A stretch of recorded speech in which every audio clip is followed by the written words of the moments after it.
So how long have you been there now? And in it's Newington, right? Yeah. Okay. Yeah, Oh, Newington. yeah. It's man, it's been almost 9 years. We're coming up on 9 years. Wow. Having moved here, and I pretty much graduated from college, came right out here, got married, and we've been here ever since. So yeah. And so have you've been there pretty much since your dad came there, right? I mean, Yeah, he came here in uh at the end of the summer of 2012, and I came January of 2013. So yeah, it was just a few months after. So it's been crazy, I guess, just seeing like the work that God's done here. I don't know if you want me to share a little bit about that, but yeah, go ahead. um when we came, the church was just in a really bad financial position, just draining out of savings. Um, there was a property and a worship center that seats like 900 people. Like it's a huge auditorium, but at the time the church was running like 90, 100 people. I think there were like 96 voting members or something like that. So it had kind of dwindled down over the years. What once was big had kind of dying, and they were within a few months, I think, of having to make a decision. Hey, do we sell this property, and downsize, or what do we do? And God, moved our family out here. We've started to just see him do a revival work, and in short, God's restored the church over the last 9 years. I think right now, after like right before COVID, we were running, I think, like 850, and now we're right back around that mark, and we're starting to see some growth again. So as far as numbers, God's blessed. We're just seeing lives change, and kind of a mini revival happening in New England a little bit. So it's cool. Yeah, that's pretty awesome. I think something that stuck out to me that I remember, because I do. I mean, honestly, I listened to your dad has always been one of my favorite like kind of church leaders. Because of course, back when he was in California and I was going to college there, kind of looked up to him as a ministry leader, and I've always enjoyed his preaching and his teaching, and so I subscribed to the podcast there with his just Sunday sermons, and so anyways, I listen to that pretty regularly, and so I heard him say something back is probably about a year ago now, kind of as we were, well, you guys not so much, but we were trying to recover from COVID and come back. And he Mm-hmm. made a really interesting point, which I think is just proven to be really true, that a lot of churches are really attractional and event based. And you guys have worked hard to be more of a relational type of ministry, in that it's about community and connection, not so much about attraction. And he kind of credited that to that's why it feels like they survived COVID. And I really think that is something that a lot of churches miss. Is that connection. I mean, because that's what people are looking for. Really, when you come Mm-hmm. to church, you're not looking for necessarily some type of show or some type of, although that doing things right and doing things in a way Right. that's impactful is important. But they're Right. really, at the end of the day, if you're going to stay, you might come for the show, but you're going to stay for the connection and for the Yeah. community. And that was just like when I heard him make that point, I was like, man, that is so true, because I've watched all kinds of churches struggle in all kinds of ways, and through this, and the ones that seem to be surviving and even thriving are the ones that are so strongly relational and Hmm. community based. Yeah. I think there is something to that. I mean, we're always careful to say, like, hey, we don't have all the answers. Like, we've just been doing this for 9 years now. Like, it's not like it's not like now that we're doing church out here in New England, we finally figured out the right way to do it. No, we're trying to figure this out as we go, just like everybody else. Mm-hmm. But so I think that's really important to note, that Emmanuel as a whole isn't going, hey, this is how you do it. But yeah, I think one thing we've just decided for ourselves and for our church is, hey, we're not gonna like put tons of time into filling up the calendar with all sorts of events and we have, some big events here and there and some big outreaches here and there, but they're more far and few between. And I'm guessing what you heard that my dad was alluding to is just our overall philosophy. We're not building our church through big events. So it's not like we have some big day where it's like, man, bless God, we had 2,000 people on campus, and this many people saved, and this many people that. That's not really how this ministry has been built. It is more through just word of mouth and the gospel just kind of doing its thing out here in New England. And just I think a big thing that we've talked about over the last 9 years is this phrase, come and see. And so we've tried to just encourage our church family, hey, have those gospel conversations with people, like be witnessing to people, right? Like be a light in your community. But at the very end of the day, if you feel like you're struggling or you're having a hard time getting, through to them, just invite them to church, have them come and see. And it sounds so simple, but it's a principle that works for the rest of our lives. Like you go to a good restaurant and like, what do you want to do? You want to tell everyone about it, if it's the best pizza place in town or whatever. So I think that's kind of how that's a big way that God has moved over these last 9 years. And that's probably what he was alluding to. But yeah, well, and that's again just such a something that's really refreshing. And again, a lot of churches are starting to embrace it, but I like that come and see. It's about what God is doing as a whole at your church and through your church, not necessarily about come and see one big, event that we have going on or one big, not to say that you wouldn't have that kind of stuff, but it's more about the overall, movement of God, if you will, than it is about one in particular, date on the calendar or whatever it may be. And I think there's, again, something very just like I said, impactful about that. And not because anybody can put on an event, and anybody in terms of like, not just churches, what can set the church apart or what does set the church apart. And I believe even if you get into the theology of it all, it's that community and that relationship, kind of building or whatnot. So I just think that's really cool to see that playing out in the culture there at your church. And since we're kind of on that, as in terms of, culture and church culture amongst the people, but also amongst the leadership, I think that's something that from what I've observed from the outside, that your dad and your leadership there have really done a lot to change, maybe over the course of these almost decade. I don't know. You're obviously in it. Could you maybe speak to that a little bit? Yeah, man, that's a broad question. So it's hard to know, like what to pinpoint and, what to talk about. There's obviously like the church, like, I guess like the more public side of, the church culture. And then there's like an internal, kind of staff culture. And I think that I think that the staff culture, once you develop that, it, bleeds out into your church family, obviously. But I'm guessing you're just talking about everything as a whole. Is that?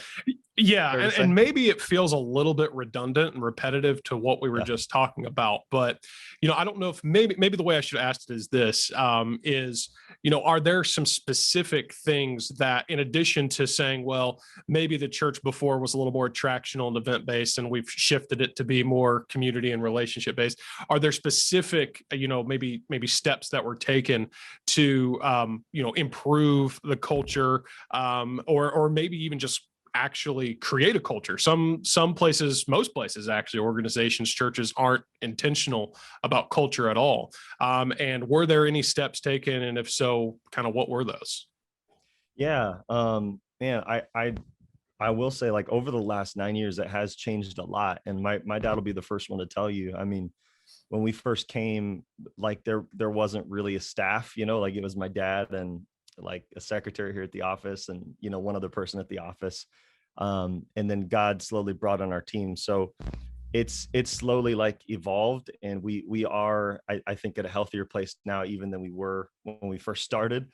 But I think overall, one thing that my dad has just tried to lead us in, that has probably bled into the church family, is we're not going to make this a like performance driven like culture, like even within our staff. So like that, even what we just talked about, like having, big events on the calendar and, big pushes for things. Really, I think oftentimes what's behind that mindset is, hey, let's go do something great for God. And there's definitely like that's a noble thing, right? Like that's not a bad thing. That's a good thing. And plenty has been done for the kingdom of God underneath, that, I guess that style of leadership. But I think as we started to develop our own culture here, we just kind of stopped and realized like, hey, God's going to do this work, like the work that he wants to do here. He's going to accomplish it, number one, with or without us. And he's going to accomplish it whether we work 90 hours a week or whether we work, 50 hours a week. Like God's going to get done what he wants to get done in and through us. And so I think there was a shift early on from being very performance driven of, hey, make sure you have this many people down the aisle and, make sure you're, coming to this event every week and, that event every week and, make sure you're involved in this. It kind of turned from that style of leadership a little bit to not to laziness, because that's like the other extreme, where it's just like, hey, Yeah. like we'll just sit back and let's let God do what he's going to do. I think there's like a tension to manage there, but it definitely switched from kind of performance driven to I guess folding that underneath more of a grace driven leadership style and folding that underneath the sovereignty of God, so I would say we still work very hard as a team. Like we still communicate with each other every day. We're here in the office for the most part, the same hours. Like we're still working hard, pushing hard for the sake of the gospel, but we're not killing ourselves. We're not, getting burnout. I think that's probably person to person, but we're trying our best not to get burnout so that we can do this for the long run, So I don't know if that helps answer your question, but I think over the last 9 years, that has definitely shifted. So, yeah, no, that's great. And honestly, I wasn't looking for any one particular answer. I mean, I just kind of more curiosity from my point of view, being one who, like I said, kind of has been following you guys really, I mean, in one way or another for these 9 years that you've been there. And it's just crazy to see how much things have grown and how God is really blessed. And so, just kind of wanted to speak more to just kind of get some of the secret sauce, I guess. But, I mean, you're doing really what any church leader should do and just putting the glory where it belongs. And that is with, the Lord himself. And so, but it has been cool to watch it unfold and to watch it even from here where I am. I mean, I don't hundreds, if not thousands of miles away. And I think it's just been really awesome. So, well, let's kind of shift our conversation to what we, said we were going to talk about, kind of what we plan to talk about. You're the worship leader there, amongst other things, I'm sure, but worship is kind of in your main, I guess, scope there of your job description. And so I wanted to kind of, get into talking about worship and how you've maybe shaped that culture, specifically your worship culture there, and how that's affected maybe the growth and, if you want to call it, success of your church as a whole. And when I came here, like I said, almost 9 years ago, I had some musical background. Like growing up, I was pushed to be in, like kids ensembles and, youth ensembles, and just like anyone, in a Baptist church in their teenage years, probably singing something in some program or something. And that was kind of the extent of it. I had picked up a guitar when I was maybe like 8th or 9th grade and started learning that. And really when it took off was my grandfather. So my dad's dad is really heavily into the music industry, or at least he used to be. And he gave me for I want to say it was my 15th or 16th birthday, he gave me a really nice guitar like a handmade, something he had been given years ago. And it was kind of like like almost like a family heirloom, And so I took that up, just started learning it and just kind of fell in love with it. And college came, and like when you go to college, your world just kind of blows up, like what you thought life was or whatever. Like I said, that kind of just explodes. So I got there and I'm like, man, there's a lot of musically talented people here. So I'm just gonna like let them do their thing, So I think for the most part, just put down my guitar for those 4 years and didn't do much with it. And when I came out here, my dad, one of the first things he gave to me was youth. And that was what I studied to do. And really, we started to build just a solid youth program here. And a few months in, he goes, hey, I want you to take the music. And I was like, no, like, I'm good. Like, I really don't want to take the music. Like I'm naturally like an outgoing person, but I was like deathly afraid at the time of like singing a solo or anyone hearing my voice. Like legitimately, I'm not saying that like as like a humble brag type of thing. Like legitimately, I did not want to sing in front of people unless it was with a big group. And so he was like, you're going to do the music. I was like, okay. So we started to kind of build the music program here from scratch. And I guess just a little sidebar. I don't know if you heard me say this on Drew's podcast, but the first time I led music in a church context, it was really rough, man. Like when you were in Bible college, did you take congregational song leading at all? Yeah. Shout out Les Wall. Yep. Yes, shout out to Les Wall with the 1, 2, 3, 4. I can still lead at Calvary. That's the only one I can remember. Yeah. Yes. The 6/8, all that stuff. Yeah. That was the extent of my musical training, pretty much. Yeah, nice. So he told me. So you and me have just as much formal education of training when it comes to music, then. So we do. Yes. Yeah. You could basically be doing what I'm doing. So that Sunday afternoon, my dad was like, hey, I want you to lead the music in church tonight. And I was like, okay, and I'm super nervous about it. We just have a pianist and me, and I get up there and I start waving my arms, and I don't know if you do this, but when I get in situations where I'm nervous, like your mind just starts to throw things at you like, hey, say this or do this, and something from my Bible college years came back to mind. You remember Toby Weaver? He used to lead the music in college chapel. Yep. And he had this phrase. I hope you remember this. I hope I'm not the only one, but it was coming into the last verse, he'd always say, let's hit those high X's, Y's, and Z's. Do you remember that phrase? Absolutely. Okay. This is great. So dude, I'm like nervous as I'll get out. Like we come into the last verse, and like a church family in New England, who's like, these people are not from the South. Like they don't talk like that, all that. This church family that's from New England that's singing a hymn now, they have their song leader say to them, hey, let's hit those high X's, Y's, and Z's. And I think my voice cracked when I said it. Oh, man. And I just had all these people staring at me like, what was that?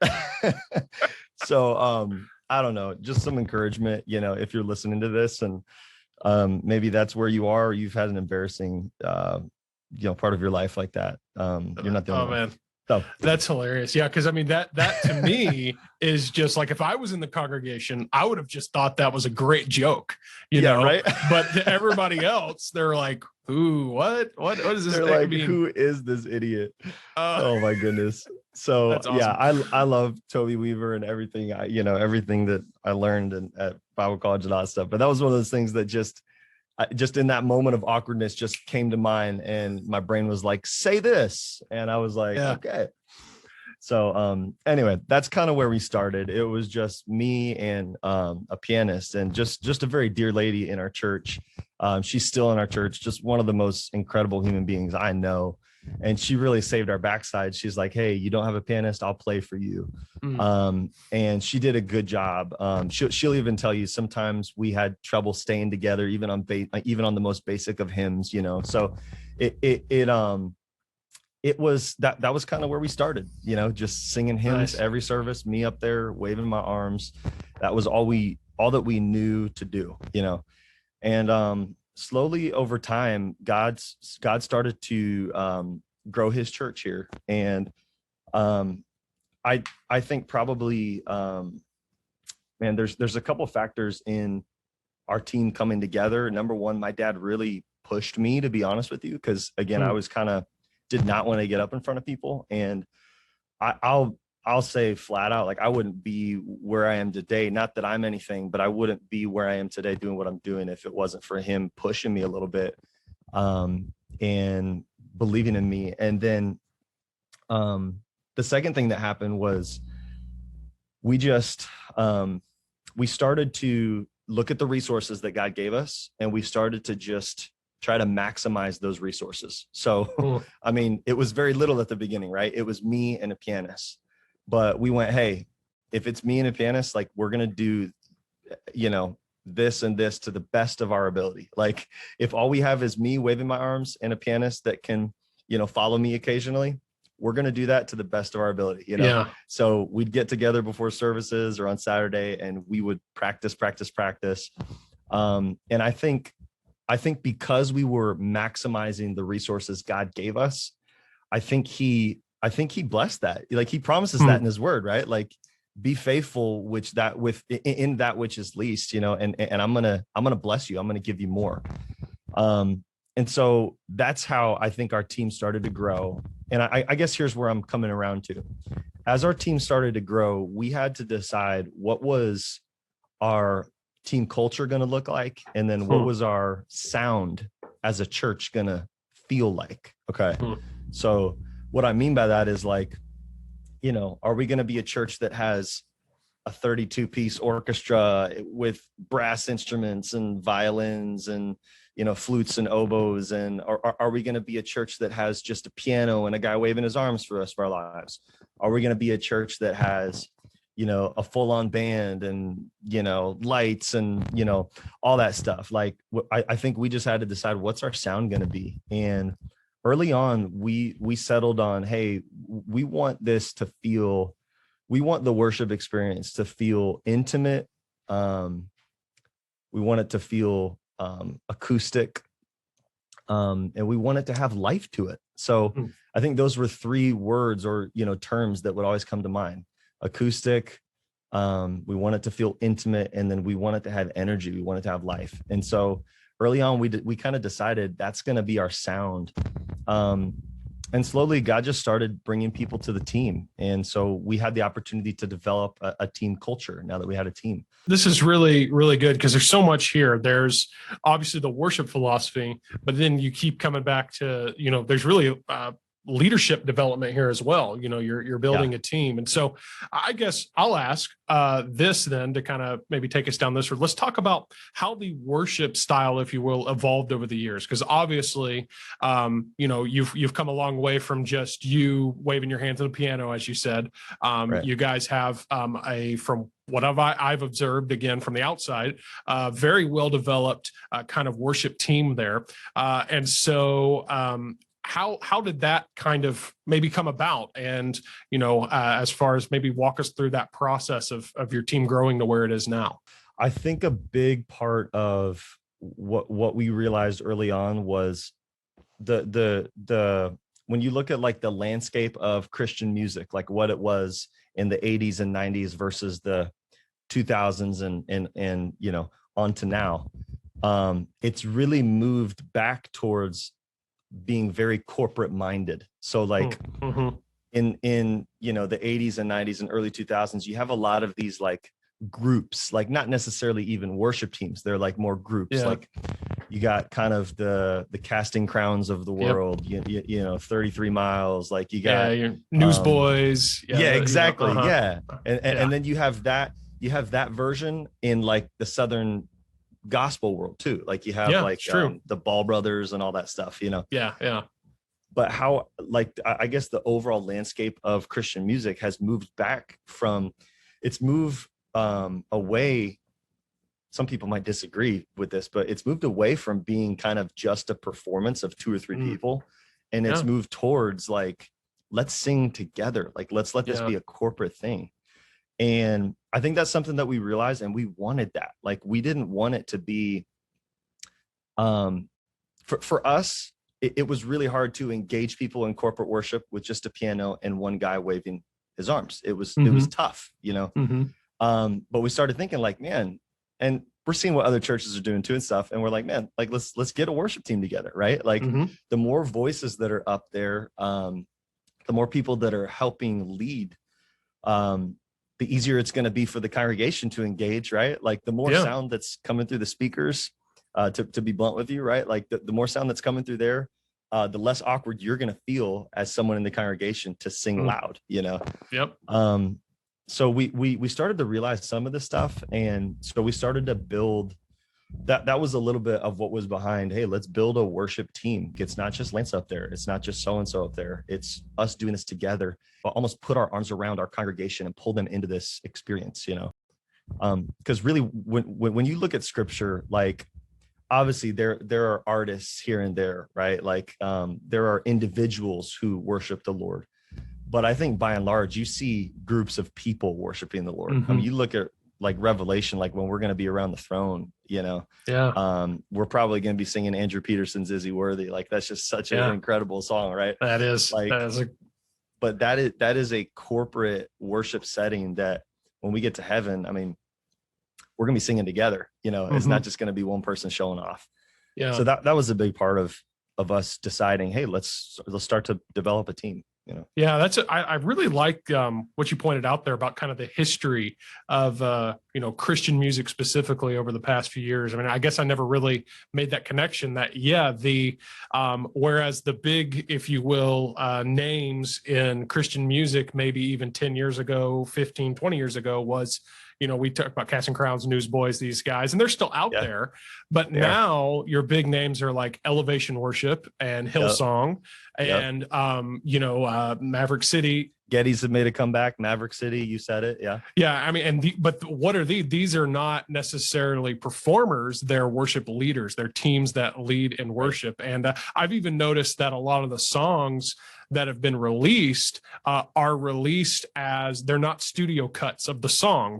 They are live performances of the song and where they're at, like The Blessing, I mean, and Graves in the Gardens. Those are both like you can go and watch, like, hey, they're actually being sung and they're leading, a congregation there of people singing it together. Right. And that's becoming kind of even the more popular format of recording them and releasing them. So I never really made that connection. That's so true. And I think that's a wonderful thing, because I got nothing against, the group that wants to essentially perform a song, or even the choir that wants to perform a song. But, if you get too heavy on that, then it really does become all about going to church to enjoy the show and to see the performance. And there's nothing wrong with maybe some of that. But if, I do love the philosophy of we want everything about worship to be about trying to get as many people in here as possible involved in singing. And so, so much good there to think about. Yeah, I think it's a biblical thing. Like I said earlier, like you go to that passage in Colossians where it talks about singing psalms and hymns and spiritual songs. And it talks about, I don't know the exact verbiage right now, but maybe we can look it up later, but it talks about singing those things together with grace in your hearts to the Lord. And essentially, a big part of worship, when we worship corporately, it's us preaching those truths, that doctrine to our hearts. And then it's also us preaching it to other people in the congregation. When we're singing together, it's us preaching to one another too, when we sing, bless the Lord, oh my soul, all that is within me, on that day when my strength is failing. I mean, we're collectively realizing this as a body, that one day, like, not all of us are going to be here, right? And we're like, I guess, I digress, but I just feel like a big part of corporate worship is us preaching to one another, and it's a biblical thing, and that's what we try to build around. Yeah. Let me ask you this, might be taking the conversation a little bit of a different direction, but talking about the philosophy of maybe the songs that you choose to sing. I know there would be some maybe on the old school side of things that would say, well, we want to sing hymns and we want to sing songs that are familiar to people. But the Bible itself talks about singing a new song. And so, because I've heard some, they take the philosophy of, well, there are are obviously, I mean, we mentioned some of the worship bands out there now that are kind of leading the way and the new songs they're coming out with. You know, I've heard some say, well, you know, those songs, because they're newer, your congregation doesn't know them. What have you done to, because I've noticed you guys are, you know, I talk about The Blessing. I've heard you guys sing that, and Waymaker and some other ones that are fairly new, I suppose. How have you guys kind of said, hey, no, we're gonna figure out a way for our congregation to learn these and to teach these? I mean, is there a specific process you go about in doing that? Yeah. I'll say something about kind of where we are today, and then I'll go back to, you know, the beginning of when we started to bring our church on that journey. Yeah. But today, so like this weekend, we're singing Waymaker again, and it is one of our church's favorite songs. Like, I'm up there every week, and I'm seeing, as soon as we start to go into the introduction of the song and I'm talking or giving a verse or whatever, I'm seeing the look on people's faces. And there are certain songs that people are looking at each other going, yes, like I can't wait to sing this one together, you know.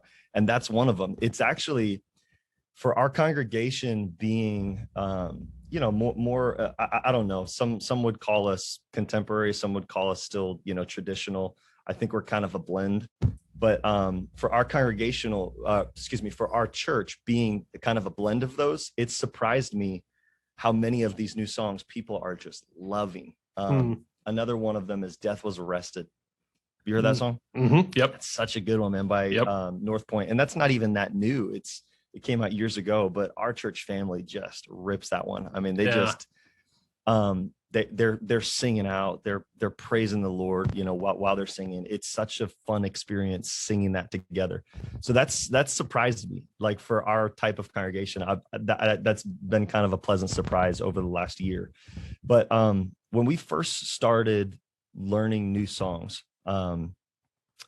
we started trying to think, the first new song, quote unquote, that we did was 10,000 Reasons. Bless the Lord, oh my soul. You know, and it comes from, you know, I think it's Psalm 103 or 102. And it's literally, bless the Lord, you know, all that is within me, bless his holy name, bless the Lord, oh my soul, forget not all of his benefits, all that stuff. And it's such a beautiful passage. And I remember my dad on a Sunday night, and this was when we were doing all hymns, and he sat down on a Sunday night during his message, and he was guiding our church family's hearts, especially the people that have been taught, hey, having a drum set is wrong. You know, hey, doing a new song is wrong. Like, all these things, they've been raised to just have this kind of, you know, wall up as soon as something new comes on. And so he's trying to guide their hearts in this. And he sat down at the piano, and he goes, I want you to listen to the lyrics of this song. And you know, we pull them up on the screen, and he starts singing through it. And I watched him for the next 15 minutes walk our church family through that song. And by the end of it, he looked at our church family, and I'm sure we have it on a recording somewhere, but he basically said, there's no way that you can tell me that song is not biblical, right? Yeah. And there are plenty of verses in Psalms that talk about singing a new song, you know.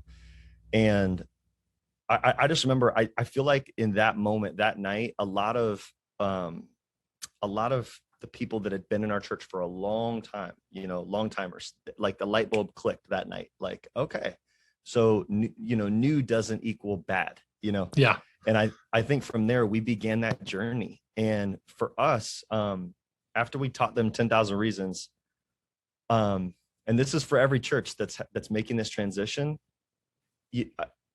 I'll be honest with you, it's hard to start. If you're just starting making this transition, it's hard to start with something that's current right now. I feel like you have to start back and kind of bring them along, you know? So, like, for example, one of the new songs that we introduced early on, it's still such a good song. We sing it today still. Shout to the Lord, man. I mean, that's straight from like the 90s, right? Like, shout to the Lord. That's such a good one. And I just remember singing that with our church family. That was new to some of them, you know? Come Now Fount, Come Now King. There's a lot of them that we went back to the 90s and went, okay, if we're only singing songs from, like, you know, the mid 1900s and back, let's start here and let's start working our way forward. And it's important to note, we weren't trying to trick our church family. we're not trying to be to coerce them into so that we finally just get our way. No, we're trying to follow the Spirit of the Lord and become more biblical in our worship. So we started back there, and now we're at the point years later where we're able to introduce a new song that just came out a month ago. That's just where we are, and it's a fun place to be. And we have this whole library of songs. I will say also on this note, we try to keep a good balance from week to week. So early on, we gave ourselves kind of hard and fast boundaries. So we said, okay, we're going to do 3 hymns and 1 new song, Okay. New song being something from the 90s or whatever. Yeah. And then something not in the hymn book. Yeah, exactly. Yeah. Yeah. A couple years later, it was, hey, let's do 50-50, and now that's kind of flopped even, now I think we have a good balance to where we don't even do a hymn, every week, or, we might do 2 on 1 week, or, 1 on 1 week. This week we have a few new songs, like I said, Waymaker, and then we have Jesus Paid It All, So I think we gave ourselves this hard and fast boundary that we kind of just slowly adjusted our church family to, as opposed to going, hey, there's nothing wrong with these songs. I know we're singing all hymns right now, but tomorrow we're going to be singing Waymaker, Yeah.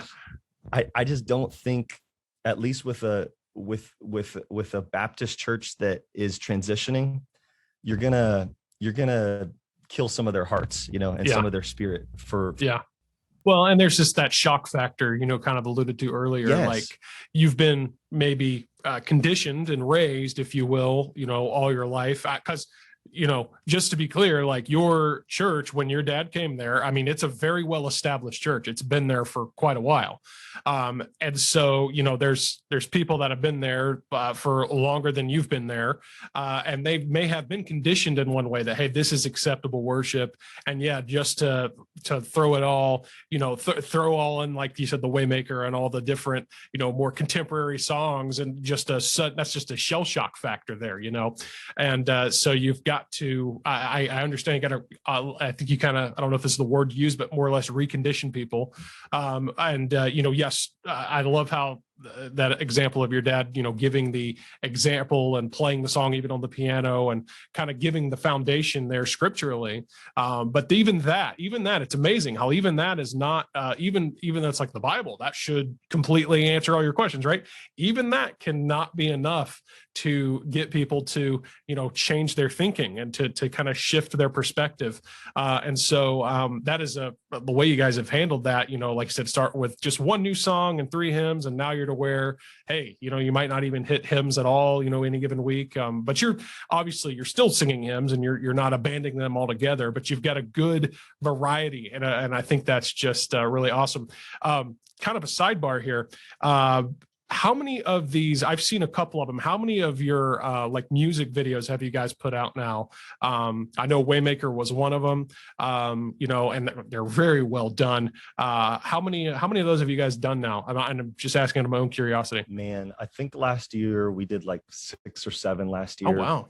And then before that we had like another 5 or 6. So I know it's maybe 12 or 15. Oh, wow. I really don't know. Oh, wow. I need to get caught up then. I've only seen 2 or 3 of them. Yeah, they go back probably 4 or 5 years.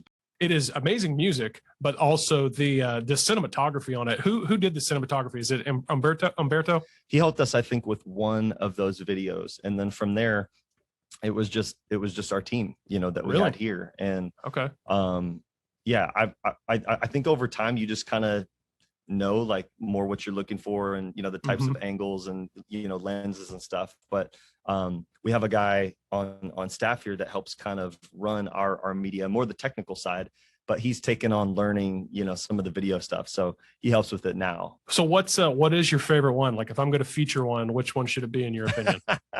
Oh man, I don't know. I mean, probably show Waymaker with Holy, Holy, Holy, because that's a really cool arrangement. Because that's one of the ones I've seen, and that one was so good. So, all right, cool. We'll take a break right now and let everybody watch that, and we'll jump right back into the conversation.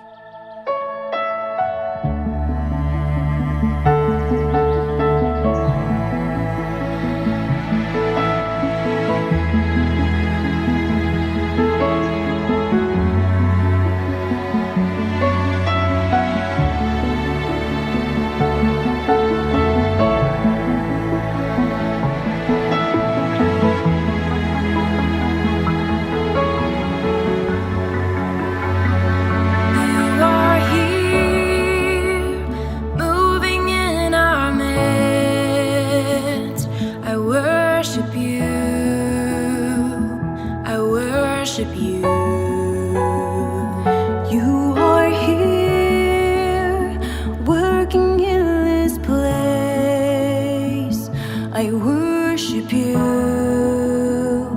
I worship you. You are here, moving in our midst. I worship you. I worship you. You are here, working in this place. I worship you. I worship you. Waymaker, miracle worker, promise keeper, light in the darkness, my God, that is who you are. Waymaker, miracle worker, promise keeper, light in the darkness, my God, that is who you are.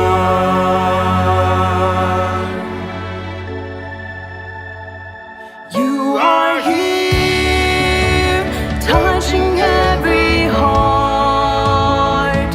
I worship you. I worship you. You are here, healing every life. I worship you. I worship you. You are here, mending every heart. I worship you. I worship you. You are here, meeting every need. I worship you. I worship you. Waymaker, miracle worker, promise keeper, light in the darkness, my God, that is who you are. Waymaker, miracle worker, promise keeper, light in the darkness, my God, that is who you are.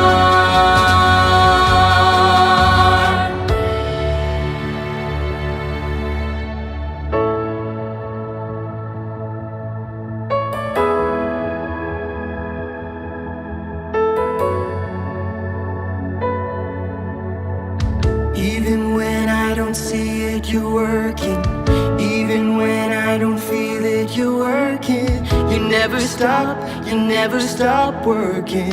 You never stop working. Even when I don't see it, you're working.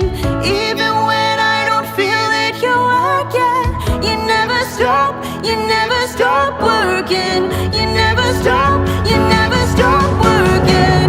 Even when I don't see it, you're working. Even when I don't feel it, you're working. You never stop working. You never stop working. Even when I don't see it, you're working. Even when I don't feel it, you're working. You never stop working.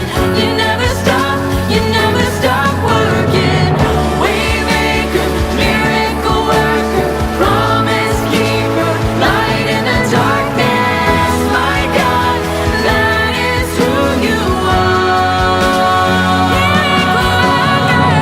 Waymaker, miracle worker, promise keeper, light in the darkness, my God, that is who you are.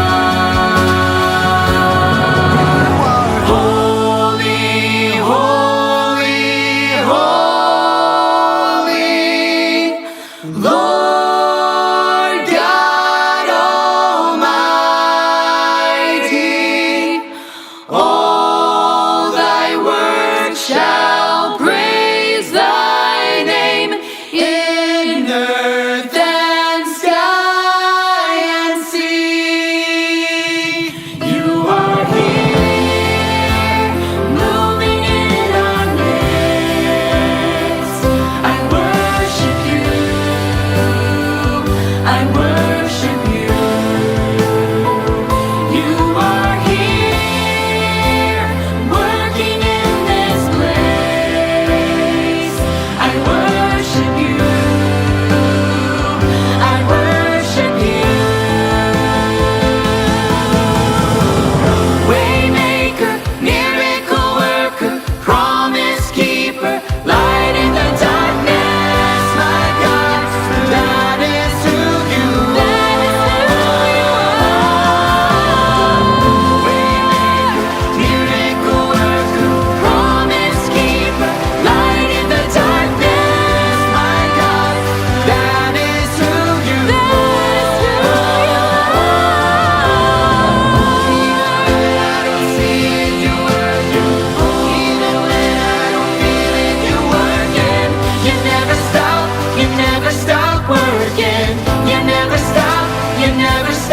So that was Waymaker and Holy, Holy, Holy. And I'll put links in our show notes if people want to go watch that, on its own. I'm sure you guys have it on YouTube or Facebook or something. So, but thanks for letting us show that there, Lance. Again, really, just a really like I said, I love the cinematography and the music itself sounds really good. Now, real quick, obviously for those out there who maybe want to try this themselves, which I would encourage you, hey, go for it. Try to make one of these music videos. You record the audio first, and then you more or less lip sync the video. Am I correct on that? No, we just shoot it all at once. You had me for a minute. I was like, wait, what? Wow, that's impressive. Hold up, what? Yeah, I think unless you're actually recording like a live session, Yeah. I think, that's the way that most people do it. And I hate calling it lip syncing. It sounds so cheesy, but we actually just sing to it as we're doing the video. Yeah. I mean, we jam to it, dude. Like we worship to it, But you jam with no consequences because you're not going to use that audio. Yes, nonetheless, yes. I've made nothing to that level, but I made one for back when Easter 2020, the infamous Easter where we didn't have church. I made one for a church there, a couple actually, and it was a lot more simple. We just did it in their auditorium, but there was no other way to do it. We even tried it the other way, and I was like, this is not working. So if you're going to give that a try, then I would encourage you to record the audio track first, and then, like you said, jam out to your audio, but don't use that audio that's on your video there. Yeah, that's probably not a good idea. Because that has come, what'd you say? Like you've made like 12 or 13 of those at this point? Or something like that. Yeah, I mean, that's awesome. And I love that because that's something that can be, you put out there on Facebook, YouTube, on the interwebs, if you will. And, people can just listen to that or watch that over and over and over again and just worship at any time, really. So I love that. But maybe in the actual, in the actual worship service, how are you guys utilizing media and, audio visual and things like that? Yeah. And those videos, just so you know, started not because like we're trying to, like put stuff out there outside of our church so that people will, so that we'll gain notoriety or something. But they actually started with a very simple concept of, hey, let's make these videos so that our church family can use them as a tool to share to their coworkers and their friends and their family, and really kind of bring in a taste of Emmanuel into their living room and onto their phone screens and all that stuff. And so I know that sounds simple, but that's kind of how it started. And that's especially through 2020 when we did those 6 or 7 videos. That was why we did it, was so that people could share this content and it be like a witnessing tool. And we've heard of just a countless number of people that have heard of our church and have come to our church. And before they came to our church, they watched one of the music videos, or they, saw one of our presentations or something. So that's kind of the purpose of it. It's not to be cool or to get views. And I think that's really important. Well, I want one last thing there before we dive into this next thing. I mean, I will say, that is what your church does online. And a lot of times this is done through like maybe your actual live stream or church online experience. But even something like this is very much a window into your church. You know what I'm saying? Like it's, hey, we haven't been, because going to church is a commitment. But taking a few minutes to watch this music video, more or less, that is, okay. Yeah. That's a little bit of a time commitment to watch it, but I can do it right here on my phone. I don't have to go anywhere.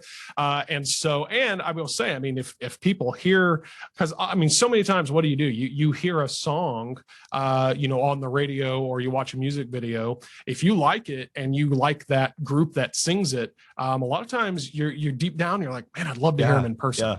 Yeah. And so I think that's just a really great way to create interest. And, so that's really cool to see that, it's been shared and it's gotten people to actually come and see and actually experience it for themselves in person. That's pretty awesome. So, okay, now we'll move on to talking about your, the actual, like I said, incorporating maybe media into your live services themselves. I would say, I think we just realized early on, and honestly, like a lot of people helped with this early on.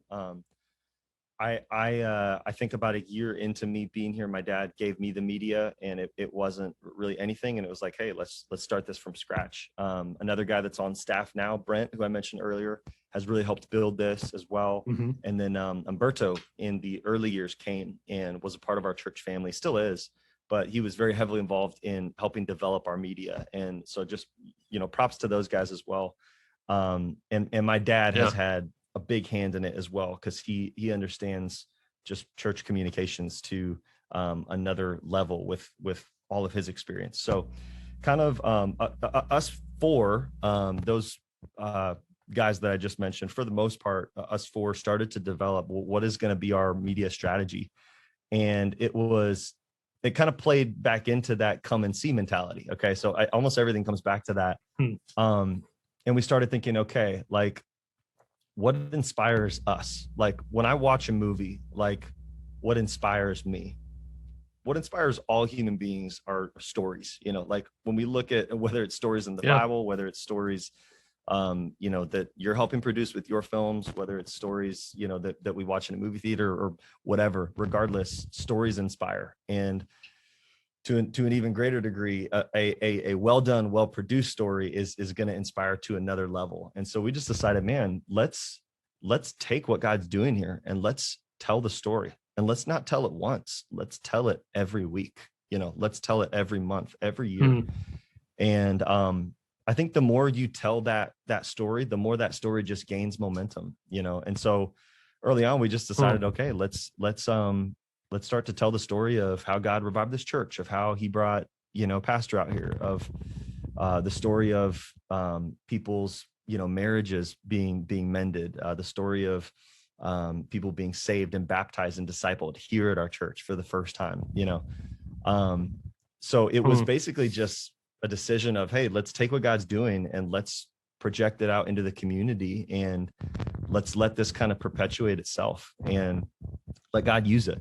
So we started early on to just do that. And I remember we made it was a 100th anniversary video for our church. It was about a few years into us being here, but it was the church's 100th anniversary. And it was one of our first big projects where we did some storytelling and lots of interviews and stuff. And I remember after we did that video, we realized the effect that it had, not just in our church family, but how they shared it with their friends, and similar to music videos, and we just thought, man, we got to keep this going. So since then, we've just decided, okay, we're going to do our best to tell stories. Umberto, a few years ago, started a video it was a video series that we did for a while, and it was called Connect. We ended up just calling it our Connect video, and we do one quarterly. And so about 4 times a year, we were telling the story of what God had done through these events and through, the past 3 months. We'd always highlight an individual story or two. And then we would try to turn that and then inspire our church family forward, into, hey, this is what God has, ahead for us. This is what's in the coming months. This is how God could use you, and then lately, that type of storytelling has bled into this year. We started a video series. We're just calling them Emmanuel Shorts, and they're just quick videos of life change, So this past one we did was of a couple, Matt and Marina Jorgensen. I don't think they'd mind me saying their names, but just incredible people. Well, right before COVID, so late 2019, she started just dabbling into everything, man. I mean, she got into something called holy yoga. She searched out Catholicism and Buddhism and just all sorts of stuff, man.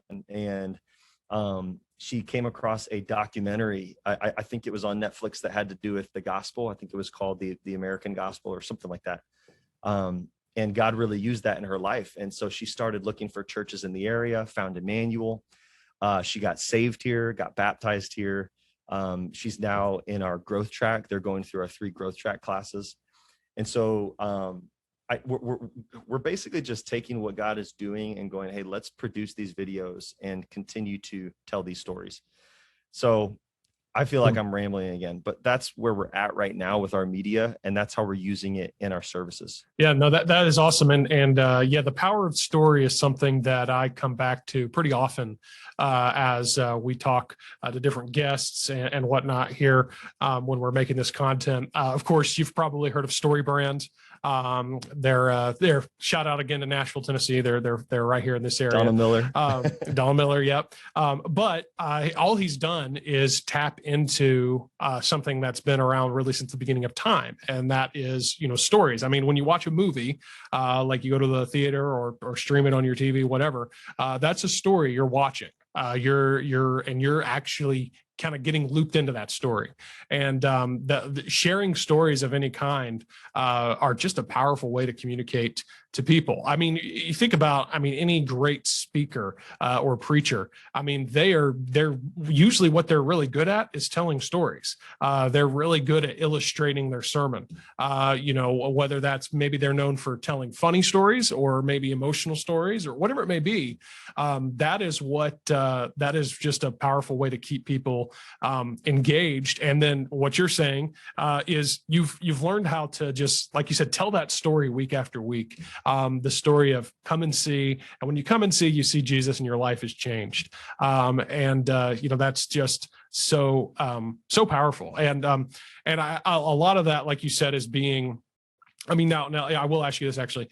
Maybe you already said this and I missed it, but now are you using those primarily? Are you saying, hey, we're going to show those during church, or are you saying, no, we're going to take that and post it online? Or obviously, is it a little bit of both? I mean, what's your primary, I guess, presentation method once you've, produced one of these videos telling a story? Yeah, I would say that we do both. So we like to show it to our church family in both services, and then we'll post it that Monday to our Instagram and our Facebook and try to perpetuate it.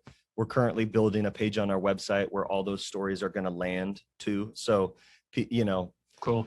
Nowadays, like your website is like, it always has been, but even more so through COVID, it's literally their first visit to your church is your website. Just count that as your first visit. So we're trying to develop a page on our website where if someone comes, they can just click on that and just hear people's testimonies and their stories of life change.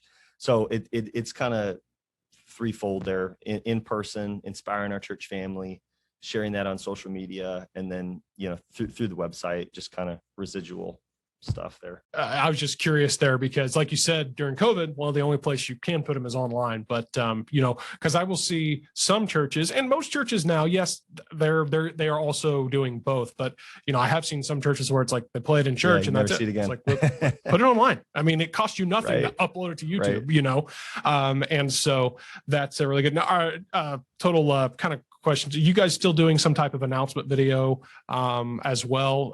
Is that something you're doing pretty much weekly? Yeah, we've kind of played around with like where that goes in our service, and it used to be kind of in the middle at times, and we thought we're kind of breaking up the worship experience, and it's kind of we're taking this energy from the music and this worship experience, and we're taking the message and we're separating it by this informational, it's kind of weird. We put it at the end, and then we noticed that our services were going a little long and so not everyone's staying for the video, or it's not as valuable, and so we actually have it at the beginning. We just call it our welcome video now, and it's about 1.5 minutes, and we just try to do as much as we can to just inspire through that video. There's 2 routes you could go. You could try to be crazy informational, and I promise you, people will miss it in a video. Like, people will miss information. Like, if you're like, hey, we're having this church picnic and signups for this end on, August 26th, and the picnic is on September 3rd, and make sure you come at this time, and childcare is provided for ages, like, nobody's catching that stuff. And you've got to just go, hey, this is going to be the greatest church picnic of your life. Like, you just have to inspire them. And then they go, okay, what do you mean by that? And they'll seek out the information if you inspire them. So we've tried to shape our video. Let's just inspire people for 1.5 minutes for what God's doing, what's ahead. And let's not give all the information. Let's let them seek that out, and be it in the bulletin or online or whatever.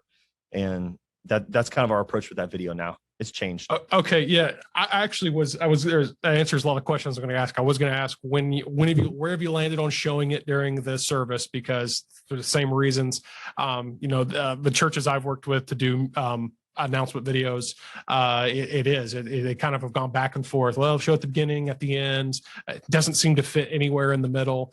But what you said there is so important, and I've heard that from so many sources that you need to, whenever you're making a video of any kind to promote something, we're so tempted to just make it informational, because quite honestly, that's the easiest thing to do, is to just be like, well, here's when it is, here's where it is. Yeah, you can mention here's how much it costs, here's the childcare, whatever.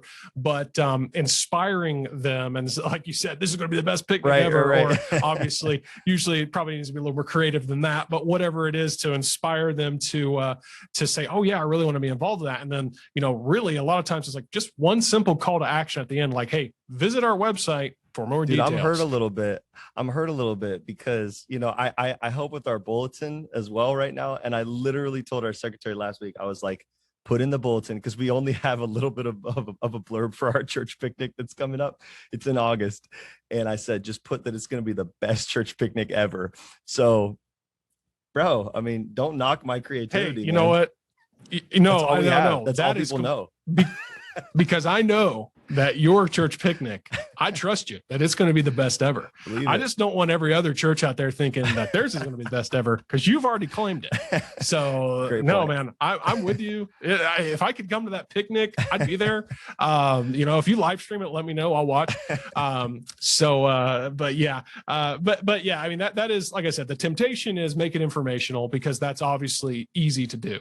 But when you can figure out a way to make it inspirational, and even like you said, incorporate some of that story element of it as well. Like, tell a story with it. What story can you tell to engage people or something like that? So that's cool that you guys are doing that now. I'll dive into that just one level deeper, and then we can go on to something else. When it comes to that, do you guys use the video pretty much as your exclusive avenue of announcing what's coming up, or do you also, have some type of, if you will, the classic get behind the pulpit, read the announcements, or are you pretty much relying on the video to take care of all of it? Yeah, we have kind of 4 or 5 really avenues of like information, and I don't even know that that's the best way to do it. Honestly, this is just how we do it. I think it, like, if you talk to 2 different people about this, they're gonna have 2 different opinions. Some are gonna say, hey, get information out to as many places as possible, like church bulletin everywhere. Some are gonna say, hey, funnel it all to one place and let those people be so inspired that they're gonna find that one place, and then it's easier for you. For us, it's kind of a hybrid, to be honest. So we have that video, which is just, again, 1.5 minutes. It's just to inspire. It's not information. If they want information a little more, it's in the bulletin. So we have a church bulletin number 2. And that's not multiple pages. It's just on the back. There is a list. I wish I had one with me, but there's a list of events on the back, and it just says in bold what it is, underneath the date, and then underneath a 2 or 3 sentence blurb about that, and then always a call to action, always making sure, hey, visit this link to sign up, or hey, come to this room this day, whatever. So that's number 2, the church bulletin. Number 3 would be the Church Center app.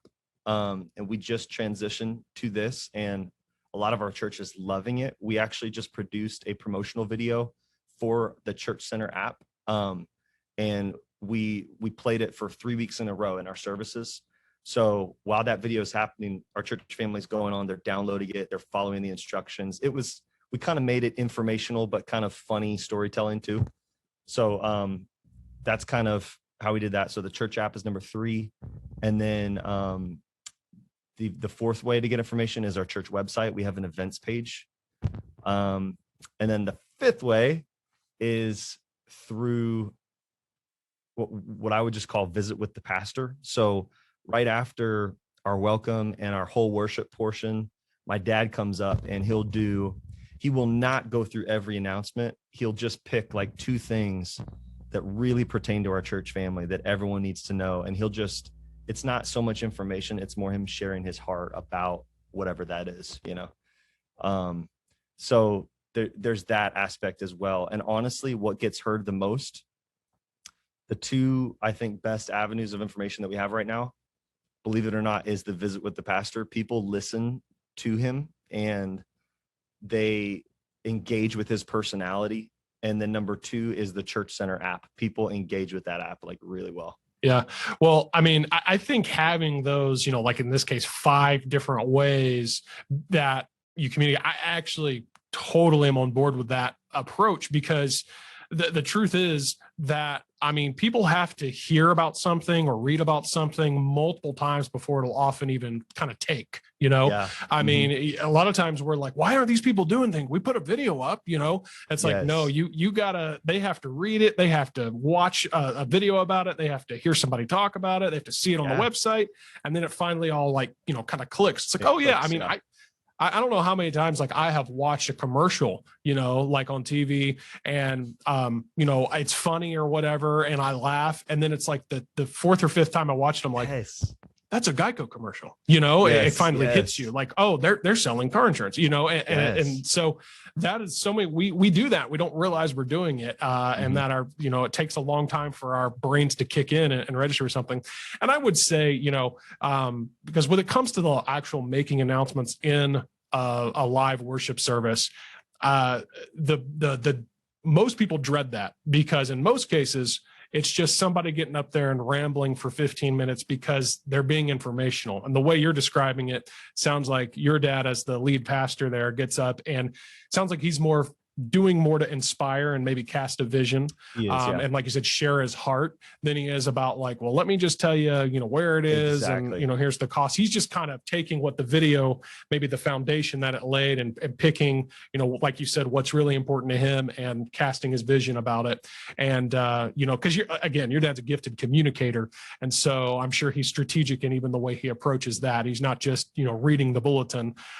He's actually, like I said, sharing his heart, like you said, that. So I think that's something really effective to take note of, because that's my thing. Like, if you want to do announcements, it doesn't matter. You've got to get these announcements out, but it comes back to, you want to inspire people, not just inform them. Right. You want them to say, hey, I want to be involved with that. It doesn't really matter what the details are. I want to be there. Right. And then they'll kind of, like you said, they'll seek it out on their own to figure out how to get plugged in. I mean, when we go to watch a movie, we see the trailer, and then at the end, it's just like, oh, here's the date it comes out. It doesn't tell you like all the specific times and, where the theater is. Right. No, you just go, oh, okay. Yeah, it's coming out, whatever. And I will figure out how to go see it, Exactly. So yeah, it's all about that inspiring. Well, let's move into kind of our last topic, I would say. And let's talk about how we kind of already have started to drift into it. But when it comes to your worship in particular, how has that affected your church's marketing and promotional efforts in that way? And maybe even how has that got people to come to church and to come back and whatever? And we kind of already talked about that a little bit with, hey, the music video got people interested in coming to actual church. But I want you to speak, I'd love for you to speak more to that, like how that's played into your actual church marketing. Yeah. So like the term marketing, like just from the get-go could be a turnoff, like to some church guys, so I'll just say, like, if you're listening, like stick with us, because like every church to some degree is marketing, like whether or not you have ads going on the internet or not, like you're constantly marketing and telling people, like, essentially what marketing is nowadays. It's just telling people a story about why they need whatever product. Well, the way I always put it, your church is doing marketing whether you realize it or not. It is not something that that you're always doing intentionally. It's something you're doing, and it's some people are aware of your church in one way or another, whether they know it as the church that has really good worship and a really good pastor, speaker, whatever, or the church that has a rundown building. Unfortunately, that is all marketing, whether it's negative or positive, it's there. So you're doing it one way or another. And most people that have been connected with us for any limited time, they're over it. I'm like, hey, don't get turned off by the word marketing, because it's something we all do, and we need to be more intentional about it. Right. No, yeah, that's cool that you guys have talked about that. So I pretty much, you're constantly marketing your church, just by every action you do on Sunday morning. Like you're telling people a story of what you think about your church. That's like a whole nother, road we can go down. But to kind of, I guess, backtrack a little bit, and in the mid like 1900s, if you advertise something on TV, like it was going to get sold. Like it was like pretty much marketers, promoters had a formula. Like agencies would, or excuse me, companies would bring in marketing agencies, and they would say, hey, we want to sell this box of Tide to, X amount of Americans, make it happen. And if you could get that on television, I mean, for the most part, it was going to be a home run, like no matter what. Because back in, those days, people had far less information that they were intaking and far fewer options. So they would look at something like Tide, and, it's the one, commercial on TV that had to do with the cleanliness of their family, and they went, boom, like that's the one I'm going to get. I saw it on TV, I'm going to get it at the store. And it was so easy to advertise back in those days. I just read a book. It's called Purple Cow by Seth Godin. Have you read that at all, or heard of it? I've not read it, but I've heard of it. So that's a really good one. But basically what he talks about the TV industrial complex, which is back in that time, you could advertise whatever, throw it up on TV, people are going to buy it. Well, that's not the same today, right? Like, oh, absolutely not. Like, it's funny how some churches think like they can just get on Facebook and just throw up some Facebook ads, and that's gonna just automatically, like, no matter what the ad looks like, no matter what it's saying or doing, it's just automatically going to translate to people coming to your church. Like that's just not the case. Like now, if you get on Facebook, I'm scrolling past, like in one Facebook sitting, I'm scrolling past 10 church ads, that are just like, you're one in a million now, buddy. Like, I mean, I'm not kidding. I was on Facebook the other day, and I think it was like every third post was an ad. I mean, it's no exaggeration. It was crazy. It's like, oh, there's another ad. There's another ad. And, I think that's a great point. Like Facebook will gladly take your money, but that doesn't mean it's going to get results. Yes. So the whole premise to Seth's book, Purple Cow, is he was on a trip with his family in France, and they were strolling through the countryside. And he said they began to pass by all of these fields of just cows everywhere. And for some reason, their family was just enamored with this, just fields of cows, and, the first few fields they passed, oh, there's more cows, look, kids. And they're, looking out the window, being really enamored by it. Well, after about 10 or 15 minutes of passing by fields of cows, I mean, you could probably guess what's going to happen. They got bored of it, right? Yeah. And he said, what would catch your eye though, is if you drove by a field and you saw a purple cow, Yeah. And he would say, he said, you would say that's remarkable, so he's equating this idea of a purple cow to being a product that is remarkable. Okay. So in other words, in today's culture, because there's so much information flying at us, in order for your product to stand out, or in this case, in order for your church to stand out, it has to be remarkable. Okay. Now that's really, subjective. So what does remarkable mean? Like automatically, a lot of pastors are, probably discouraged, because it's like, well, my church isn't like remarkable, like compared to Elevation or, compared to, whatever, like my church is not remarkable. Well, hang tight. Okay. Because we're going to define remarkable in regards to our church worship. Okay. Because automatically our minds go to, well, my music doesn't sound like so-and-so's. It doesn't sound like theirs. So I'm not sure I can even achieve remarkable, but I just love that book, because I kind of applied it to our church context and the worship context. And I thought, man, in order for your church to stand out, it needs to be a purple cow in today's society. So if you apply this to moving forward with that analogy, if you apply this to a church music context, a worship context today, if you want your church's music to stand out, or your church for that matter, it's got to be remarkable. The problem is too many churches with their church music, they're on the extremes. Okay. So Mhm. they're either not trying or they're trying too hard. So Yeah. like too many churches, it's like, okay, and forgive me if you're listening and this is what your church music looks like. I'm sorry. And like, I still love you and I'm sure your church is still great. But if there's no preparation going into your music, I mean, very little preparation as far as song selection and shepherding people's hearts and emotions and experience during the service. Well, what are you going to do? You're going to get up every week and it's you and the pianist, and you're going to go, all right, turn your hymn books to song number such and such. You know what? Let's do this song instead, and you're going to get up and wave your arms. You're essentially not trying, right? If there's no preparation going into your music, you're not trying. That's just the bottom line. Mm-hmm. So there's too many churches doing that. Like there's a lot of churches doing that.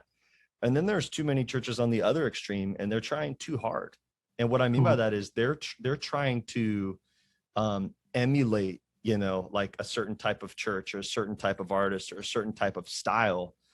Not to say that we aren't influenced by styles, but they're trying to, be a copycat of a style. Does that make sense? So like, yep, absolutely. I could look at the Gettys or Elevation and be like, you know what? Like, I want to be exactly like them. And I could try to emulate every little thing that they do.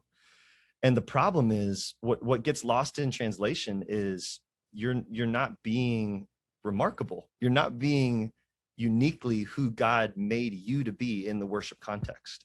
I like how you gave those two extremes, that somebody who's not trying at all, and then somebody who's trying too hard, in that they're just not being themselves, or they're just trying to be a replica of somebody else's style. Like I was talking to somebody the other day about this small, it's not really a new church at this point. It's been out for a while, and I'll check them out on social media every once in a while.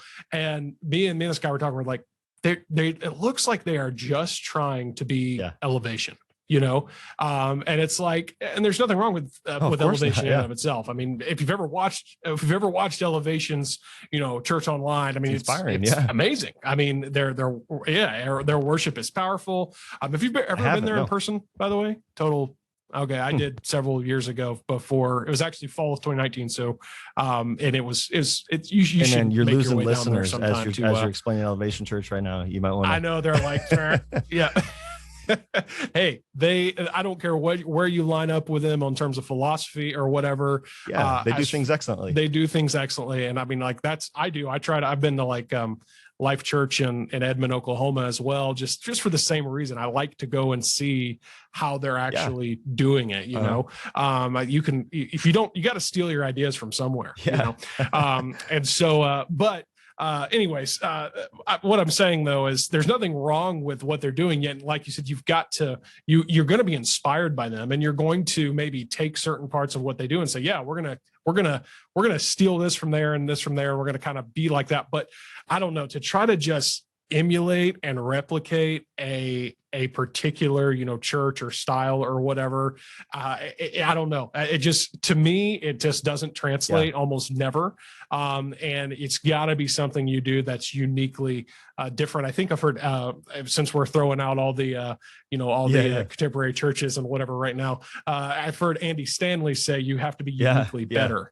That's the way he puts it. You want to be better, but you want to do it in your own unique way. So let's dive into that thought of how have you maybe said, we're gonna do our best to be remarkable, and be that purple cow, and be remarkable in that way. I will say, I guess to start out, to that note, some churches are not trying at all and some are trying too hard. People can tell when you're on either extreme. People know, like, when you're just not trying, like you don't have a team up there with you. You're not trying to cultivate any type of team spirit in your church. People know when you're doing that, and people know when you're trying too hard. Like, they know, like really, they didn't used to sing their vowels like that, or like really they didn't used to, I don't know, dress like that, or, look like that, or whatever. I mean, I think there's a lot of things that we as humans kind of tend to judge, but people could tell right off the bat if you're being fake. I guess that's all I'm trying to say. So I wrote down just real quick, like 7 things last night that just off the top of my head, I thought through, okay, how have we, and we haven't tried to do this. We've kind of stumbled on it, but how have we, tried to, I guess, be a purple cow in this worship space, and just kind of be our own thing, not be a copycat of Elevation or be a copycat of the Gettys or whatever. Okay. So I guess the first thing that I thought of was there needs to be, and some of these are more just kind of principled, but the first one is there needs to be a spirit of authenticity. Like there needs to be a spirit of you are being yourself. Like, again, you're not being fake. You are being authentic to who you are. You're not trying to be anybody else. There's a spirit of, I think with authenticity comes humility. And so in those moments where you're trying to be excellent, or you're trying to grow a team and you're fumbling over yourself, those moments where maybe you get a little bit embarrassed, or you're humbled in a worship set that you totally messed up, that's a spirit of authenticity. And believe it or not, your church family respects that. Like if you mess up a song partway through and you turn around to the team and go, hey guys, let's restart that real quick, your church family respects that. They go, yeah, like let's sing this the right way. It's not about fake it till you make it, So I think in everything you do, there needs to be just a spirit of, this is who we are. This is our context. We're a church plant that's in the inner city. So this is what our music is going to sound like.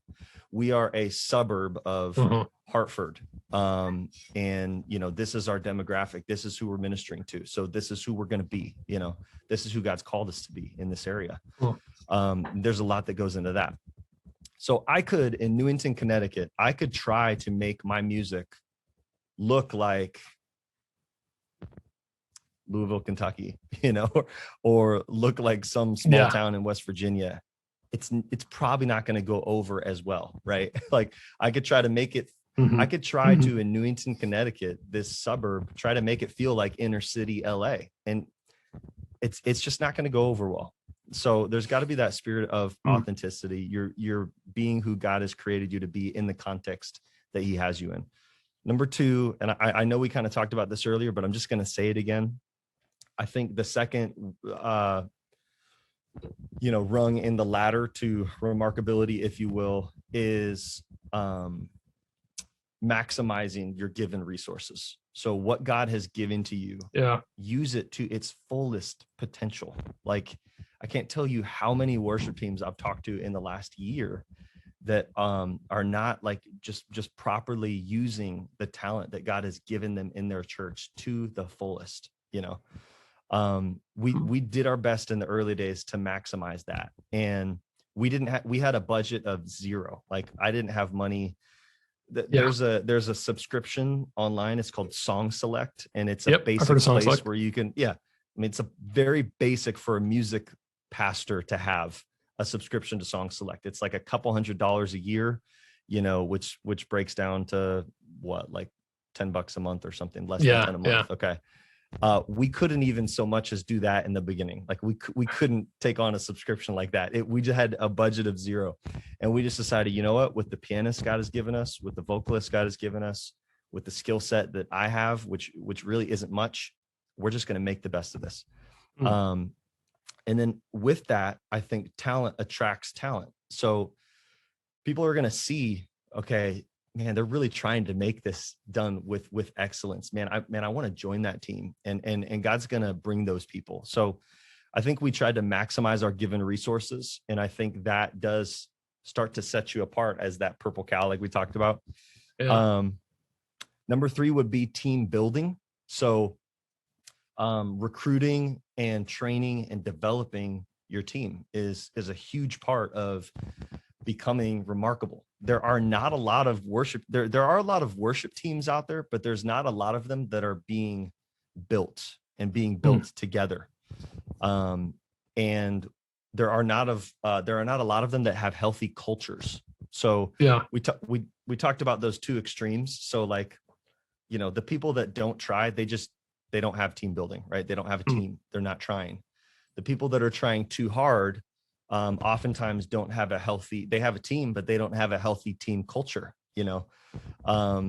to where they're, resolving conflicts, to where they're purging impure motives, and all that. Well, why? Because they're trying to be something that they're not, and they're trying to do things really that they weren't created to do. So I think that's a big part of becoming that purple cow in your, church worship community. Okay. Number 4 would be the pursuit of excellence.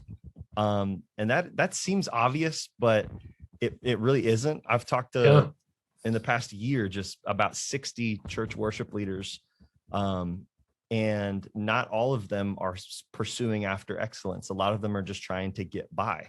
And so I think that's important to note. If you're going to be remarkable, try to be excellent, or at least pursue it, right? People appreciate and respect when you're pursuing that. So that would be number 4. And then 5 and 6 are my last 2. And I think these are 2 of the biggest ones. Like if I just had to pinpoint 2 on this list that set you apart as a purple cow in your church worship community, this is it. It is a priority. Number 5, if you will, it's a priority on corporate worship. That is huge. Engaging the entire church family to sing with you. Okay. Again, on both of those extremes, this isn't a priority. So the people that are not trying, honestly, they don't care really whether or not people are engaging with the worship, whether or not they're singing. They're going to get up, wave their arms, hope that they didn't make themselves look bad, and sit down in the front row. The people on the other side, for the most part, at least that I've found, they're trying to more put on a show and be something that they're not, as opposed to helping their church family engage in worship and singing with them.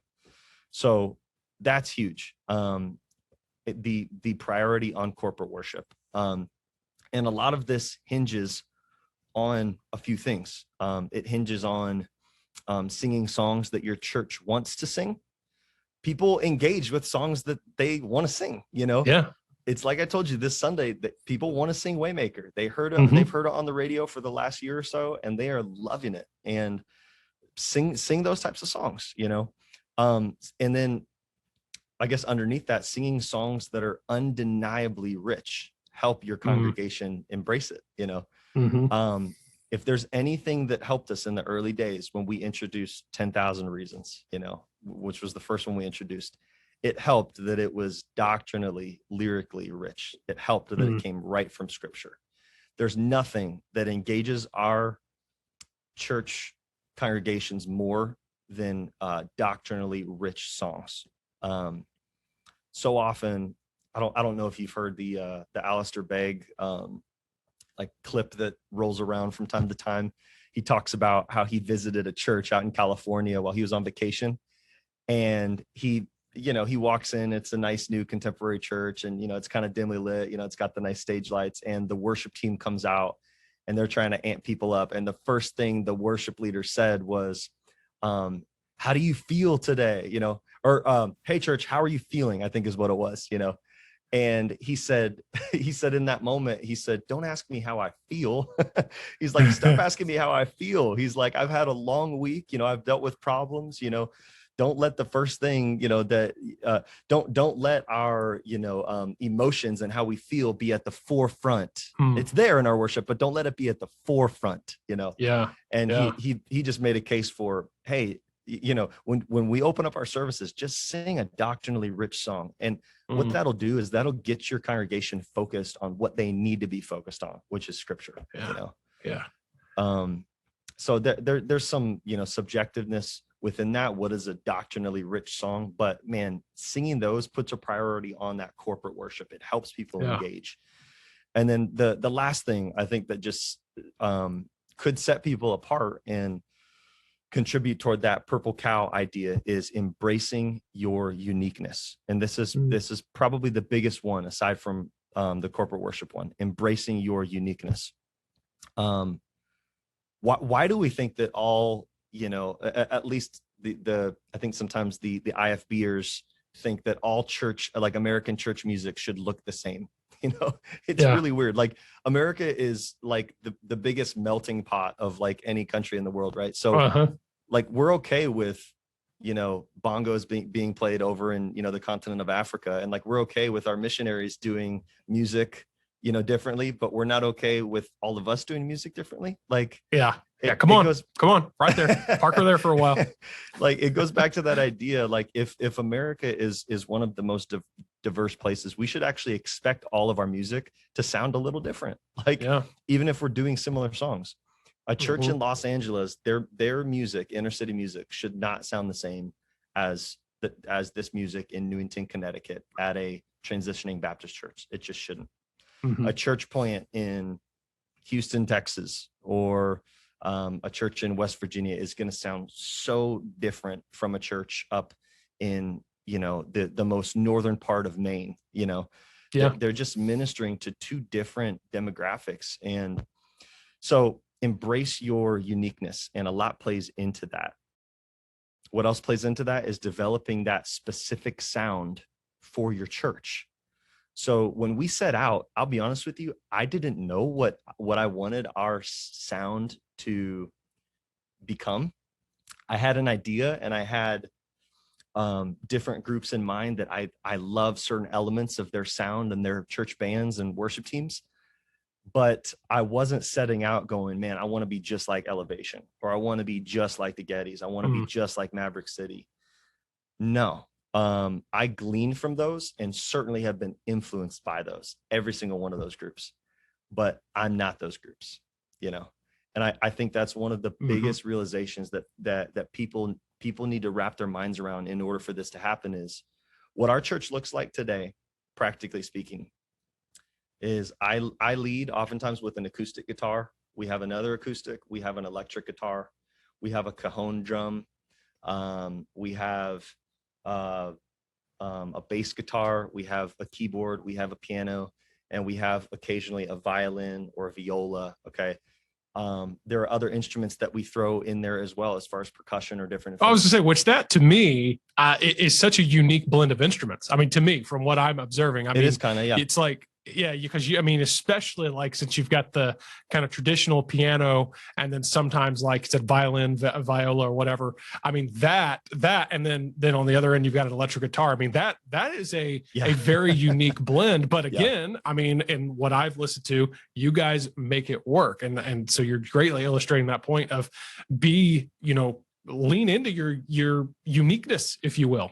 Yeah. And that's not to say like we're just 1000% unique. Like, there are other churches that have a good mix of, all the instruments we have. Like, that's not to say we're just this unicorn. No, there's other churches that look similar to us.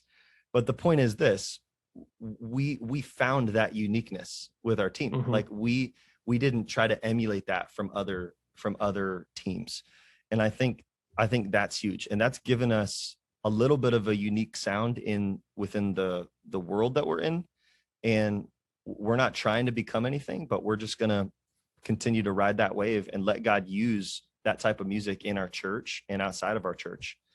So, I mean, you look at some of the biggest church bands, worship teams today, and they're unique. I'm going to name a couple of them. You look at a group called I Am They, or We the Kingdom. You ever heard either of those? Okay. I've actually not heard of either of those. So that is a blend. They are a wonderful, beautiful blend of like folk music, kind of a country vibe, and church worship. Like, they're very unique. That's their lane. If you take Maverick City, maybe you haven't put this together, but Maverick City is gospel music and worship music put together. It's an elevation worship vibe with gospel music. And boom, you've got Maverick City, and that's their lane. They're living in their uniqueness, just like other churches are. And there's so many others we could talk about. But yeah, I think that's one of the biggest components. Embrace your uniqueness, and just know that this is the lane God has you in, and just do the best in that lane. And continue to develop that. Our sound has developed over the years. And what I'll say, like, a lot of people ask me, okay, so did you have something in mind, like when you first started? And I would say maybe a little bit. But our sound has evolved to that over the years. It's not like we went, okay, that's the sound we want, let's do it tomorrow. Yeah. it's evolved and is still evolving a little bit. And that's okay, you know, but through it all, I want to remain uniquely us. And the bottom line is this: our church music should serve our church family, the people that God has brought to us. And so if our style is not serving our church family, that's a big problem, you know? Yeah, That's absolutely. huge. So that ultimately, that's part of what it comes down to, is developing a style, and in your uniqueness, developing that to the point to where it's going to serve the church family best and engage them best. Mhm. Yeah. Well, because I would say that uniqueness and that style is, I would assume that is made up by those who are obviously in your worship team. You know, this person, I would say that the reason, maybe I'm wrong here, but I would make an assumption that the reason that you are combining the electric guitar with the violin is because you have somebody who can play electric guitar and you have somebody who can play violin, and you're figuring out how to make them work together. And that right there communicates. And because your worship team, that they're just a little piece of your church. They're kind of a representation of your church. And so Yes. I guess maybe I'm having trouble articulating it, but it's like, hey, we are being us just by working with, like you said, going back to working with what you have. Yes. And that is becoming your style, because yes, the temptation again is either don't try or look at what whoever is doing and say, well, they do it good, so let's do that. But no, you have to look and say, here's what I have. And yeah, I like their style over here. Maybe we'll sing that song or do that arrangement of it or whatever. But we're going to make it work with what we have. So I have a question for you then. Well, if you had more thoughts on it, that's fine. Go ahead. Yes, I do. I do just want to say something while we're on this, but I want to hear what you have to say. So to that note, that is a great point that you made. We are where we are today with our church band, if you will, because that's the gifting that God has brought us, and we're trying to make it work and create a unique sound that is us. Now the extreme of that is you don't put any parameters on that. So like, you know, Susie, who plays the harmonica, comes up to you in your church, and she's a longtime member, you know, and she's like, hey, can I join the band? You know, like for me, like I've put parameters on that, and I've said, no, we're probably not gonna. So to give you an example, like early on, like a harmonica probably isn't going to fit with our sound that we're wanting to create. So yeah, no, you know, we're not going to do that. Same with, and I'll tell you kind of other ways that you can help with this, but another component that we don't have on our worship team that I don't really want necessarily is brass. Like, I'll just tell you outright, like I'm not really big right now on having a tuba up there and trombones and trumpets and all that stuff. Like that's not an acoustic sound that we're going for. Yeah. And we talked about that at the beginning, those 3 words. Yep. So that doesn't really fall within those parameters. So no, we're not going to do that. Now there are ways that you can still involve people that play those instruments. So like at Christmas time, we did this years ago. We had a brass team that learned a bunch of Christmas songs, and they played them in the lobby as people walked in. You know, like how cool is that? Yeah. You know, like that's awesome. We're having this August. My dad lined up the group. I've never heard them, but they're coming in August 1st. They're called the King's Brass, and we're doing just a night of worship with them. And it's not really our style, but it's going to be beautiful. You know, like and it's going to even cater to those people that love brass. Like they're just all about it. Oh, but Emmanuel doesn't do it, you know? Well, this is a great night for it, you know? So anyway, I just wanted to say that there are guidelines on that I do try to stick to a little bit. Yeah. Oh, that's a great point. And like you said, it comes with early on, you have to establish what sound am I going for? Yeah. Right. And so you have to create those parameters, and that makes sense. So my question then that I was going to ask, and kind of as we wrap things up here, is to give someone let's say someone is in that position where it's just them, like we keep saying, waving their hands. They do have maybe a pianist. What would you say? And they're saying, I don't feel like I have anything. I don't feel like, what would you say? Because you've been there before. Yeah. What would you say? Hey, here is one practical step you can take, maybe, or maybe a couple steps you can take just to take it to maybe just one level above what it is now. Yeah, man. The first thing is you'd probably be surprised how many people you do have in your church that are secretly gifted. Maybe they can sing a little bit, or maybe they can, play an instrument a little bit. Man, take what you could get with that. Like, don't think, oh, well, this teenager has only been playing guitar for a couple years and he's really not that good. Like, so don't rule that out. Like, no, get him involved, develop him. Like, again, like, maximize the resources that God has given you. So you'd be surprised how many people you do have in your congregation probably that are musical. And I've been surprised by that, even as of late. Like, dude plays the cajon, or somebody plays viola or whatever, and I'm just finding out, and they're like world class at it, and they're just super quiet about it. Like, it's unbelievable, really. So I think that's out there.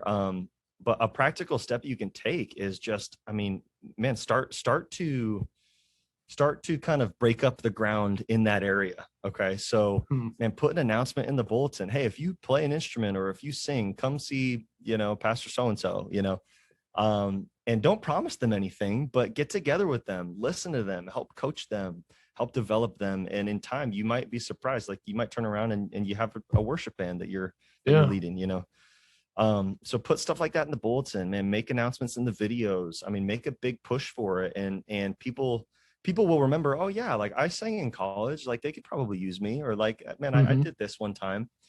And start with what you could get. Don't start with, I need someone who's world-class at this. Start with, like, man, this is someone who's willing to serve and they can carry a tune. Like, we're going to do this, and we're just going to do it for God's glory. This is going to be awesome. And that's great. So that's part of it. But you said something else. I'm sorry if I took that a different direction. No, that was good. It's just more like, hey, what could be a practical step that they could take? And I think you saying, like, just try to recruit some help, more or less. Yeah. Recruit some people who are interested. I think that just makes the most sense, because a lot of times, you feel whatever it is, whether it's your music, worship, or, even if it's in, like, I have conversations, obviously, with guys talking about their media. They're like, man, I feel like I can't afford to hire someone, but, I don't know of anybody who's a designer who does web stuff, whatever. And it's like, well, just make kind of a call out and just say, hey, if you're interested in getting involved with this, and like you said, somebody might remember, yeah, I've sung before, or I dabbled in the piano back in the day. They might, step forward and nothing else. You can make a connection there, maybe coach them, train them, whatever it may be. And you have to start somewhere, and you'll be surprised with what you already have right there, sitting amongst your congregation. Well, Lance, you've given us a lot of good stuff today. Really, the past few minutes have just been like a masterclass in building a worship team, and I think it's been fantastic. Is there anything else? I would hate to sign off without you if you've got some rich nugget of wisdom. Is there anything else you have, for us today?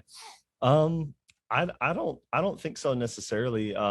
This is super random, and I literally just thought of this. I'm probably just going to put in a plug here. But we are hoping to start an Emmanuel Worship podcast coming up. Oh, awesome. In the fall. It's really just in the idea stage, and I'm starting to sift through and write out just ideas on episodes and all that stuff. So I'm in the early stages, but I talked to last year, if I counted them up, no less than 100 worship leaders, just about all different things. And I noticed, at least in our world, be it, the independent fundamental Baptist, or even just the Baptist world, kind of the fringe of that, is we're all facing some of the same problems, and a lot of these I've been able to walk through the last 9 years, and I've had to figure it out the hard way. And so I'm just like, man, but what if there was something, and there probably is, but something for our world that, would be a help to these. So that's probably going to be launching this fall. And again, I literally just thought of that. I probably should have mentioned it to you before, but So look out for that if it's coming. Well, absolutely. And if that is out there by the time we are dropping these episodes, then I will get a link to it or whatever in our show notes and description. Yeah, awesome. Because I was going to ask if there's anything else you wanted to plug or whatever. So boom, there it is. Yeah, I think that's a great idea, and I would encourage you to pursue that. And I'd encourage anybody out there, look up this podcast, whether it's out there yet or not. Look it up when it comes out, when it's available. And I'm sure, because man, if you just took what we've talked about and there's a lot of content you could run with there. So I think that's a really great idea. Well, last question for you, and we'll be done. What right now is, maybe it's something you're already singing in your church or whatever, but what's your favorite worship song right now? Oh man.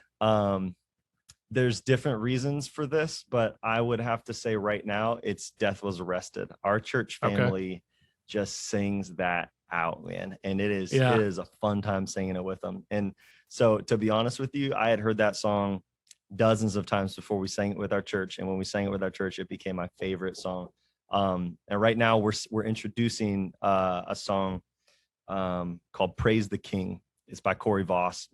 A bunch of you guys have probably heard of it too, but both of those are just really solid. So really? Okay. Awesome. Yeah. And now Death Is Rested. You referred to that earlier. That's the one that's the bridge, the free forever. Amen. Yeah. Singing that in a corporate setting is super. Oh man. Super awesome. You can't sing that with low energy. It's pretty cool. So, all right, awesome. Well, Lance, thanks again for your time here, and it has been awesome. At this point, over the past few episodes, just having you join us and really giving us a lot to think about, a lot to do. I mean, I like how actionable a lot of your points you made, where people can go out and get involved with this and start taking these steps right now. So, thanks for being with us, and we'll have you again on sometime. All right, sweet. Thanks, Luke. Appreciate it, man.